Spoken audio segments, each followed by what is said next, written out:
প্রতিদিন বিকালবেলা হলেই মিফতাহুলের বাইরে যাওয়ার বায়না, একা একাই লিফটের দরজা খুলছে। মানে বাহিরে যাওয়ার জন্য সে কতটা এক্সাইটেড। যাই হোক, তারপর বাহিরে এসে দেখি বিকাল হয়ে গেলেও বাহিরে প্রচন্ড গরম ছিল।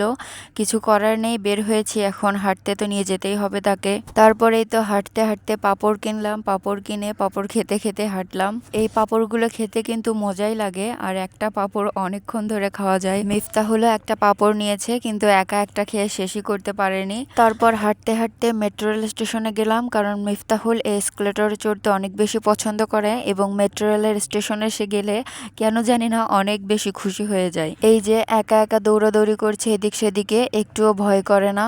মেট্রো রেলের এই সাইডটা অনেক বেশি সুন্দর, সবুজ গাছপালার একটা বাগান, দেখতে অনেক ভালো লাগছে এবং আকাশটাও অনেক মেঘাচ্ছন্ন দেখা যাচ্ছে। কিন্তু আকাশ মেঘলা হলে কি হবে, বাহিরে প্রচন্ড গরম ছিল, তাই আমরা 1 গ্লাস করে আখের রস খেলাম। মিফতাহুল আখের রস খেতে অনেক বেশি পছন্দ করে এবং সে একটু পর পর তার বাবাকেও খাওয়াচ্ছিল।